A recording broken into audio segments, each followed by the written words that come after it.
안녕하세요. 저는 30대 중반 남자입니다. 요 몇 달 내 정말 정신이 하나도 없는 하루였어요. 정말 내 인생은 왜 이런 건지 자책도 많이 들었던 순간이었는데 오늘 제게 일어났었던 충격적인 일에 대해 얘기하고자 이렇게 사연을 쓰게 되었습니다. 저는 결혼한 지 이제 2년이 되어가요. 아이는 아직 없습니다. 저는 쉬지 않고 열심히 살아왔기 때문에 대학교 졸업 후 운이 좋게도 바로 취직을 할 수 있게 되었어요. 제가 하는 일에 대해 자세히 얘기해 드릴 순 없는 점이 조금 아쉽네요. 그렇게 첫 회사에서 경력을 쌓은 후 결혼까지 했고 지금 다니고 있는 회사의 경력직으로 이직에 성공했습니다. 제가 처음 다녔던 회사에 비해 연봉도 훨씬 좋고 대우도 좋아서 이직한 것에 대한 성공으로 제가 사랑하는 아내와 자축의 파티도 했어요. 그런데 이직 후에 저는 탈모가 올 정도로 너무 힘겨운 시간들의 연속이었죠. 회사 내에서 저희 부서만 유일하게 여자의 비율이 월등히 높았습니다. 다른 부서들은 여자와 남자의 비율이 보통 1대1 정도인데 저희 부서는 8대2 정도예요. 업무 특성상 여자가 많은 것은 알고 있어서 괜찮지만 지금 이직한 회사의 부장님 때문에 저는 며칠 전 고소까지 했답니다. 지금부터 그 일에 대해 말씀드릴게요. 처음엔 마냥 친절하시고 다정하신 분인 줄 알았습니다. 부장님께서는 40대 후반 여자분이신데 저랑 10살도 넘게 차이가 나세요. 결혼도 아직 하지 않은 걸로 알고 있습니다. 진짜 부장님 때문에 사람이 미치고 팔짝 뛰어버릴 것 같더라고요. 지금은 이직한 지 이제 1년 정도 되었습니다. 제가 처음 인수인계를 받았을 때 제게 인수인계를 해주셨던 분은 남자분이셨는데 회사를 떠나가시며 저보고 부장님을 조심하라고 하더라고요. 인수인계 첫날부터 상사의 험담을 듣는 것 같아 조금 불편한 감정이 들었었는데 그날 저녁 저의 환영회에서 저는 그 말 뜻이 무엇인지 아주 뼈저리게 알게 되었습니다. 부장님은 저를 다른 팀원들에게 소개해 주셨어요. 새로운 사람이 들어왔으니 잘 지내보자고 하면서요. 호탕하게 웃으시면서 말이죠. 저도 안녕하십니까 하며 인사를 했죠. 부장님은 다들 술잔을 들고 파도 타기를 하자고 하셨어요. 저부터 시작해서 시계 방향으로 진행하기로 했고 마지막 사람은 저희 부장님이셨죠. 다들 웃으면서 마셨습니다. 그때쯤 분위기도 무르익었거든요. 그런데 마지막 부장님이 마시고 나서는 갑자기 제게 안주를 달라고 하시더라고요. 주위 다른 여직원들은 눈살을 찌푸리는 분들도 물론 계셨지만 아무래도 부장님이시다 보니 다들 웃으면서 박수를 치면서 상황을 덮으시더라고요. 정말 그날 느꼈던 모멸감은 말로 표현이 되지 않습니다. 그때 저희 부서의 또 다른 남자 직원께서는 그저 저를 안쓰럽게 바라보시는데 진짜 자존심이 짓밟히는 느낌이었고 수치심과 모멸감으로 얼굴이 빨개졌었어요. 근데 그런 저보고 부장님은 왜 이렇게 쑥스러워해? 마누라랑 뽀뽀도 안 해? 라고 하시며 깔깔거리며 웃으셨죠. 그날부터 시작되었습니다. 분명 제가 결혼을 하고 가정을 꾸린 것을 아시면서도 제게 자꾸 난감한 연락을 하시더군요. 하루는 저희 부서 바로 앞에 정수기가 있습니다. 물통을 꽂는 정수기요. 그런데 그 물통이 되게 무겁고 들기가 힘들어서 여자들은 힘이 약해 그런 것은 보통 남직원들에게 시키잖아요. 부장님이 그날 저보고 정수기의 물을 교체하라 지시를 해서 물통을 교체했거든요. 한 번에 들어서 바로 교체를 했는데 갑자기 제 허벅지에 시선을 두시더니 어머, 허벅지 근육 장난 아니다 라고 말을 하면서 대놓고 뚫어져라 보시는데 진짜 표정 관리가 너무 안 되기도 하고 불쾌해서 제가 부장님께 불쾌하다고 분명히 말씀드렸더니 오히려 부장님은 저더러 아니 누가 들으면 내가 문제 있는 줄 알겠다? 아니 쳐다보면 다 알아? 사람 민망하게 왜 그래? 왜 이리 유난이야? 라고 하시며 오히려 제게 면박을 주시는 거예요. 진짜 기도 안 차서. 그뿐만이 아닙니다. 제가 운동하는 것이 취미인 사람이라서 출근 전 새벽에 항상 헬스장에 가서 운동을 하고 출근을 하는데 점심을 먹다가 제가 아침마다 운동을 하고 있다는 사실을 말하게 된 적이 있었어요. 그러시면서 제게 아니 형우씨 나중에 나 운동 좀 가르쳐줘봐. 어쩜 이렇게 근육이 탄탄해? 라고 하면서 감탄하시는데 진짜 그만 좀 하시라고 소리 지르면서 화를 내고 싶었지만 상급자라 차마 그럴 수도 없고 사람이 미쳐버리는 것 같았어요. 또 부장님은 제 앞에서 온갖 민간에 떠도는 속설을 말씀하시면서 은근한 웃음을 흘리거나 다른 사람들 앞이든 뒤든 상황을 가리지도 않으시며 허허 정말일까? 너무 궁금하네 라고 하시며 깔깔 웃으시며 분위기를 싸하게도 만드셨습니다. 그래도 이런 행동들은 차라리 참을 수가 있었어요. 잠시 불쾌하면 되는 문제니까요. 근데 개인적이고 사적인 이유로 자꾸 제게 연락을 하기 시작했습니다. 저는 결혼을 했는데도 불구하고 말이죠. 그리고 제가 남자가 돼가지고 아내에게 이런 일에 대해서 말을 할 수 있었겠습니까? 솔직히 한국 사회라는 게 진짜 남자인 제가 그런 말을 하면 오히려 제가 일부러 꼬신 거라든지 이런 말을 들을 수 있을 것 같아서 아내에게 말도 못하고 끙끙 앓기 시작했어요. 아내는 계속 회사가 많이 힘드냐고 걱정스레 물어봤지만 차마 수치스럽고 민망해서 고민을 이야기할 수도 없겠더군요. 스트레스가 극심했었던 모양인지 탈모가 와서 머리도 계속 빠졌어요. 아내는 그런 제가 너무 걱정이 되었는지 보약도 지어주고 체력에 좋다는 음식들도 해주었죠. 하루는 저희 부서 직속 남자 선배랑 밖에서 담배를 피게 되었는데 저보고 조심하라고 하더라고요. 왜냐고 물어보니까 제가 들어오기 전에 퇴사한 직원도 부장님의 그런 언행들 때문에 스트레스가 너무 심해서 그만두게 된 거래요.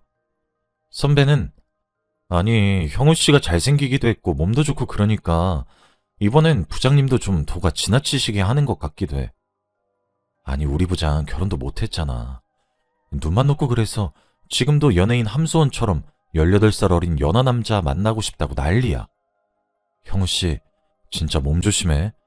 저 부장 늙은 여우가 껄떡거린 게 어디 형우 씨 하나인 줄 알아? 형우 씨 오기 전에 맘고생 장난 아니었어. 이게 우리 직업상 남자가 꼭 필요해서 남직원은 뽑아야 되는데 올 때마다 저 난리니. 나도 5년 전에 지금 형우 씨 취급 당한 적 있었어. 근데 진짜 아휴 내가 알아 형우 씨. 힘든 거 다 알아. 많이 힘들고 지치면 나한테 꼭 말하고. 알았지? 내가 힘닿는 데까지 꼭 도와줄게. 라며 담배를 피며 말씀하셨죠. 그러다 제 생일이 되었어요. 저는 아내와 집에서 조촐하게 둘이서 축하 파티를 하려고 했는데 부장님이 퇴근 직전에 제게 일거리를 몰아서 주시는 겁니다. 딱히 급하지도 않은 내용들이라 내일 하겠다고 했더니 당장 다 끝내고 가라고 또 히스테리를 부리시는데 진짜 막대기 하나 있으면 내려치고 싶었어요. 저는 알겠습니다 라고 대답하고 아내에게 늦을 것 같다고 연락을 한 후 이렇게 된 김에 그냥 빨리 끝내고 집으로 가야겠다고 생각하면서 일에 집중을 했어요. 그런데 누군가 저를 끈적거리는 듯한 손길로 만지는데 바로 부장님이셨습니다. 다른 팀원들은 다들 퇴근하고 저희 부서엔 부장님과 저 단 둘만 남아 있었는데 정말 그날은 차마 입에 담기조차 더럽네요. 결국 저는 살면서 가장 최악의 생일을 보내야 했습니다. 어떻게 회사를 빠져나와서 집으로 돌아가서 아내와 생일을 맞이하려고 했는데 문득 눈물이 줄줄 났어요. 도저히 아내에게 늘상 그랬듯이 아무런 일도 없었던 척을 못하겠더라고요. 그래서 저희 동네에 있는 작은 술집에서 혼자 술을 마셨습니다. 연거푸 술을 마시고 인사불성이 돼서 집으로 돌아갔죠. 그런 저를 보고 제 천사 같은 아내는 화 한 번 내지 않고 많이 힘드냐고 먼저 물어봐 주는 겁니다. 제 생일이라고 한 상 가득 차려놓은 걸 같이 먹어주지 못하고 밖에서 술에 취해 돌아온 저 같은 남편한테 말이에요. 그때 뭐가 팍 하고 터지는 느낌이 들더라고요. 뭔가 이때까지 꾹꾹 눌러왔었던 모든 서름과 억울함, 이런 것들이 한 번에 팡 하고 터졌죠. 술에 취해 제대로 발음하지 못하는 제 말을 아내는 묵묵히 들어줬습니다. 저는 결국 제게 일어났었던 일련의 모든 상황들을 아내에게 말을 했고 휴대폰을 보여주며 제게 어떤 사적인 연락이 오는지, 내가 하지 말라고 의사표현을 얼마나 했는지, 이런 모습을 아내에게 들키고 싶지 않아 말을 하지 못했다는 사실까지 전부 다 말을 했어요. 아내는 제 말을 단 한 번도 끊지 않고 묵묵히 다 들어주고는 제게 왜 미리 말을 하지 않았냐고, 많이 힘들지 않았냐고 저를 꼭 안아주는데 서름이 북받쳐 오르더라고요. 제 아내는 제가 생각했던 것보다 더 멋있는 여자였어요. 진짜 생각할수록 어이가 없네. 나이 처먹고 뭐 하는 짓이래 그 여자는? 감히 내 남편한테. 당신 앞으로 또 이러면 나한테 바로 말해. 왜 혼자 속으로 삼키면서 끙끙 앓고 있어. 자기가 뭘 잘못했는데. 괜찮아, 울지 마. 라며 저를 오히려 달랬어요. 그렇게 그날 저는 아내의 위로와 사랑을 받고 잠을 청했고 오랜만에 푹 잘 수 있었습니다. 다음날 출근했다 퇴근해보니 집에 저희 아내의 오빠, 형님이 와 계신 거예요. 형님은 대형 로펌의 변호사시거든요. 아내는 제게 상의 없이 제 일을 오빠에게 털어놓아서 너무 미안하다고 사과를 했고 형님은 제게 자기가 도와주겠다고 하시더라고요. 저는 너무 감사했습니다. 아내에게도 사과할 필요가 없다고 했죠. 형님은 아내인 동생의 말을 듣고는 제게 도와주고 싶다고 말을 하기 위해 직접 오신 거였어요. 저는 수치스러웠지만 형님께 상세한 상황을 다 설명해드렸어요. 형님이 정말 혀를 내두르시며 놀라시더군요.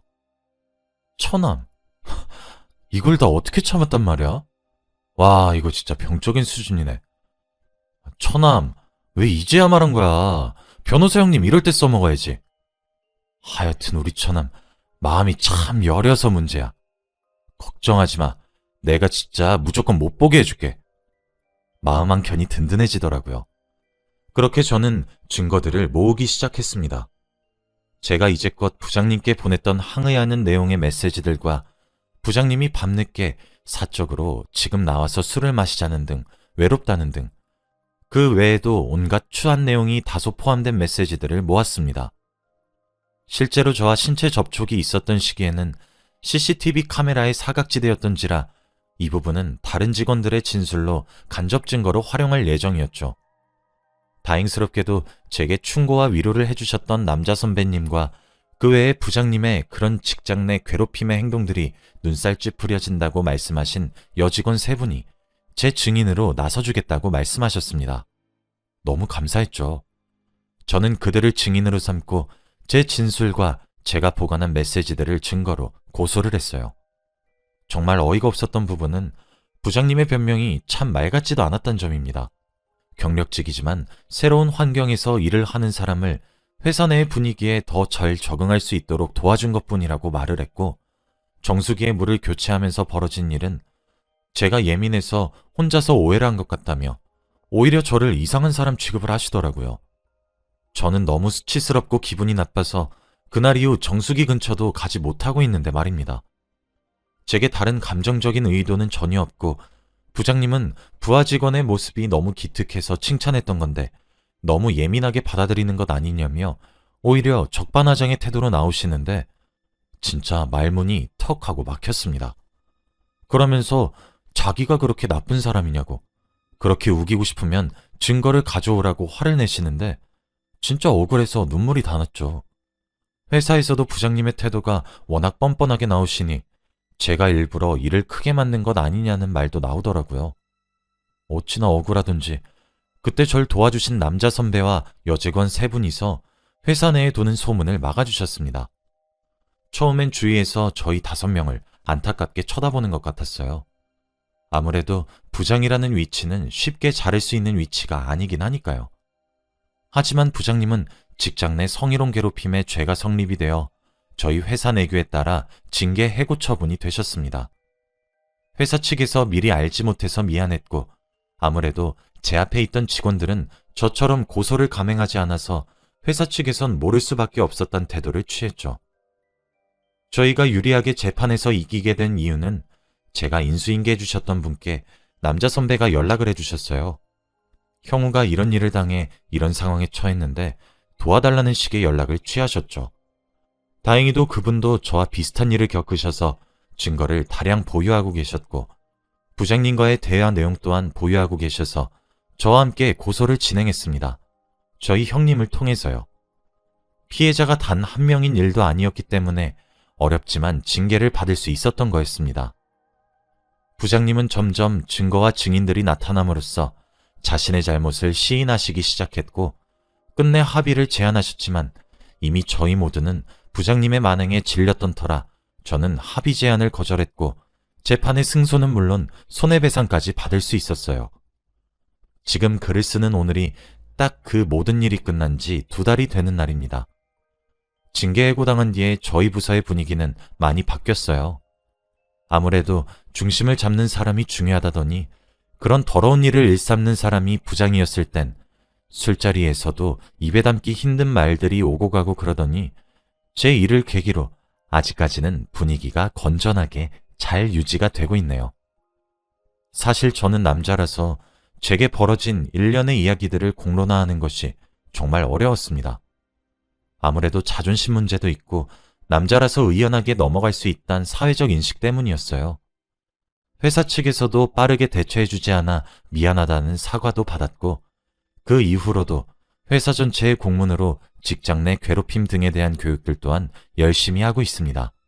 저희 부서에서도 제게 늦게나마 부장님의 언행에 동조했었던 사실이 미안하다시며 사과를 건네시는 분들도 있어요. 대부분은 제 입장을 이해해 주시고 있어 한결 마음이 편한 상태입니다. 지금까지 다녔던 기간에 비해 2달은 턱없이 부족한데도 불구하고 제가 다녔던 기간 중 가장 행복하고 편안한 회사 생활이었습니다. 여러분들도 만약 회사에서 부당한 대우를 받는다면 용기를 내세요. 사실 저도 사회에 대한 인식과 제가 공론화하는 것이 두려워서 글에 적진 않았으나 많은 기간을 망설였습니다. 하지만 요즘엔 법이 잘 되어 있어서 2차 피해는 물론 오히려 이 일을 공론화시켰다는 이유로 부당한 대우를 받는다면 그것 또한 처벌할 수 있다고 하더라고요. 물론 저는 거기에 해당되진 않았지만요. 저도 저희 형님이 아니었더라면 용기를 내지 못했을 것 같아요. 같은 남자라 제가 많이 위축되어 있었는데도 형님은 제 말을 끝까지 들어주고 절 진심으로 많이 위로해 주셔서 제가 이렇게 끝까지 갈 수 있었던 것 같습니다. 그리고 무엇보다 제 아내가 가장 고마워요. 아내에게 고백하기까지 정말 많은 고민을 했고 자존감이 바닥에 붙어 있었는데 아내는 이 모든 것들을 포용해주고 저를 믿어주고 의지해 주었습니다. 제가 왜 아내가 저를 비난하거나 의심할 거란 상상을 했었는지 스스로도 이해가 되질 않네요. 아내는 그 이후로도 제게 여전히 사랑한다고 표현해주고 제가 얼마나 좋은지 자세하게 말을 해주는데 낯간지럽지만 싫진 않은 기분입니다. 제게 은인 같은 아내와 형님, 이 남매 덕분에 제 인생이 한결 더 편해진 것 같아서 요즘에 들어서야 살맛이 좀 나요. 여러분들도 만일 부당한 대우를 당하면 참지 마시길 바랍니다. 저도 참다가 병이 크게 났었거든요. 꼭 모든 부분을 대비하고 법적으로 준비해서 스스로의 권리를 다 찾아오시길 바래요. 물론 그 전에 그런 일들이 없길 바라지만요. 제 이야기를 들어주셔서 정말 감사드리고 오늘도 행복하시기를 바라며 글을 마칩니다. 감사합니다.